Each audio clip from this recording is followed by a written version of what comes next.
मैं आप सबके सामने आज मातृ दिवस के अवसर पर एक कविता प्रस्तुत करना चाहती हूँ जिसका शीर्षक है अधूरी ही रह जाऊंगी और ये कविता मैंने खुद लिखी है।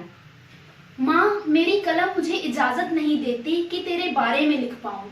माँ, मेरी कलम मुझे इजाजत नहीं देती कि मैं तेरे बारे में लिख पाऊँ, पर फिर भी लिखना चाहूंगी क्योंकि अगर ना लिख पाई तो अधूरी ही रह जाऊंगी।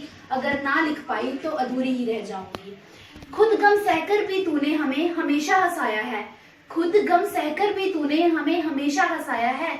उस हंसी का मैं मोल चुका पाऊं इतनी मेरी औकात नहीं, पर फिर भी चुकाना चाहूंगी क्योंकि अगर ना चुका पाई तो अधूरी ही रह जाऊंगी। अगर ना चुका पाई तो अधूरी ही रह जाऊंगी। माँ, अपनी खुशियों की परवाह किए बिना तूने हमेशा हमेशा दूसरों को खुशियां दी हैं। अपनी खुशियों की परवाह किए बिना तूने हमेशा दूसरों को खुशियां दी हैं। अब मैं तेरे हिस्से की खुशियां तुझे लौटाना चाहूंगी क्योंकि अगर ना लौटा पाई तो अधूरी ही रह जाऊंगी। अगर ना लौटा पाई तो अधूरी ही रह जाऊंगी। क्या कहूँ मैं तेरे बारे में, तेरे लिए तो हजार शब्द भी कम है। क्या कहूँ मैं तेरे बारे में, तेरे लिए तो हजार शब्द भी कम है, पर फिर भी उन शब्दों का सहारा लेकर तेरा शुक्रिया करना चाहूंगी क्योंकि अगर ना कर पाई तो अधूरी ही रह जाऊंगी। अगर ना कर पाई तो अधूरी ही रह जाऊंगी। अपने सपनों की परवाह किए बिना तूने मेरा हमेशा साथ दिया।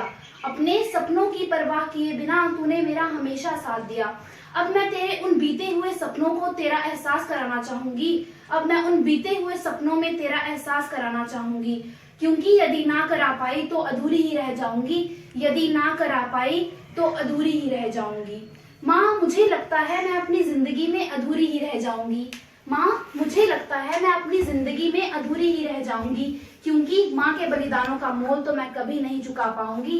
माँ के बलिदानों का मोल तो मैं कभी नहीं चुका पाऊंगी। इस बात का अफसोस तो हमेशा रहेगा कि माँ के बलिदानों का मोल नहीं चुका पाई। इस बात का अफसोस तो हमेशा रहेगा कि माँ के बलिदानों का मोल नहीं चुका पाई, पर फिर भी जितना हो सके उतनी कोशिश कर तुझे गर्व महसूस कराऊंगी। जितना हो सके उतनी कोशिश कर तुझे गर्व महसूस कराऊंगी। धन्यवाद। आपका दिन मंगलमय हो।